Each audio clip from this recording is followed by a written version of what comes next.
Whatever you want, you gotta go take it. No. Ain't nobody can give it to you. Let's go take what we want.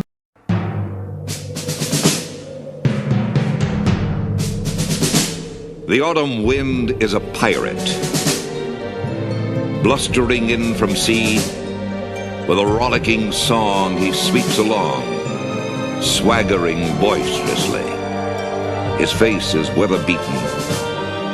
He wears a hooded sash, with a silver hat about his head, and a bristling black mustache. He growls as he storms the country, a villain big and bold.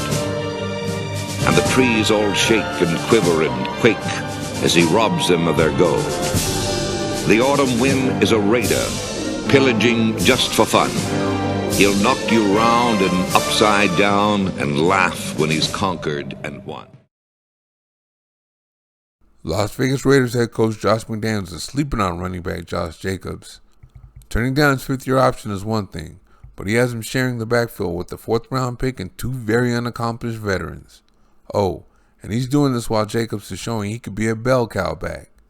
His vision, burst, balance, and elusiveness as a runner made him the Raiders' first-round pick in 2019. But he has since developed his pass-catching skills, and he's coming along as a pass protector. He's noticeably faster this year, too. And let's not forget he literally ran the Raiders into the playoffs last year after he came back from an injury. The man had back-to-back 1,000-yard seasons in his first 2 years, too.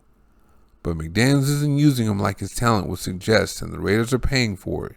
In their Week 1 loss to the Los Angeles Chargers, he only gave Jacobs the ball 10 times for 57 yards. Then in Week 2, he had 58 yards on 10 carries by halftime, and the Raiders were up 20-0, but he stopped giving them the ball. One thing I love about Jacobs is he's going to get everything there is to get out of each run.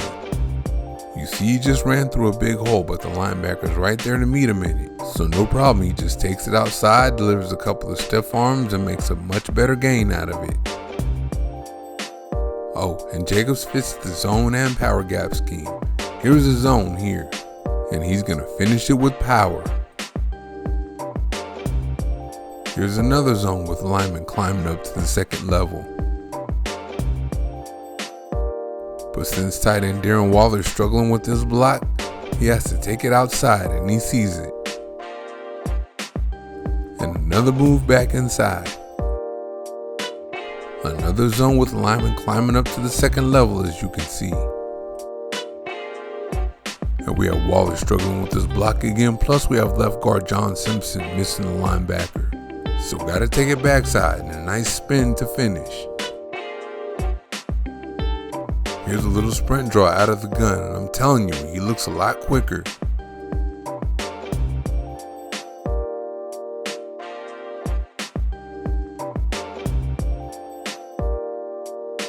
Jacobs is equally effective out of the power gap scheme.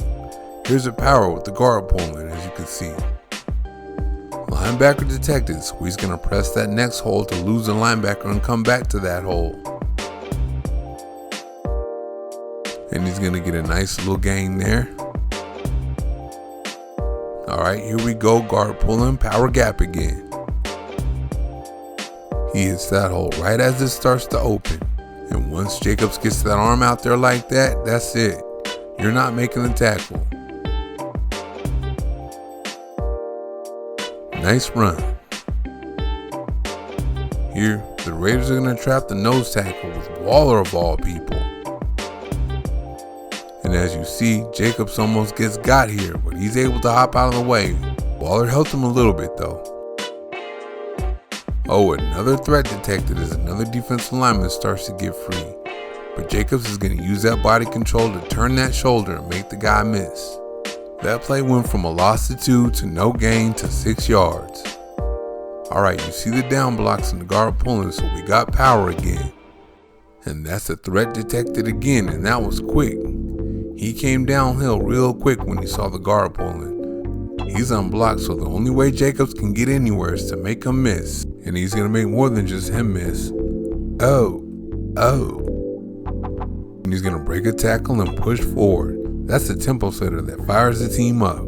Jacobs has worked hard to make himself a better receiver out of the backfield too, but all he's gotten from McDaniels so far this year is a screen here,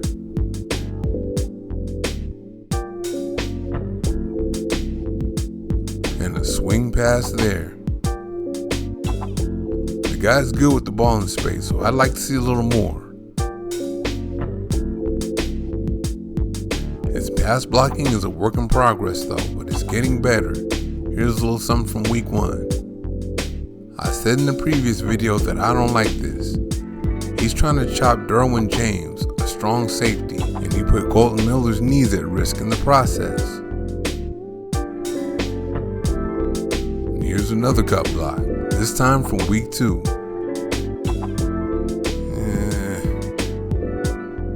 Now here's a nice cut block on a 260-pound linebacker that I can understand him wanting to cut.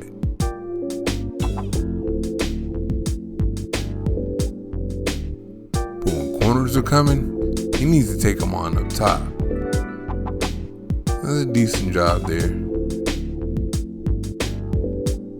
Now here's a good job on safety Buda Baker.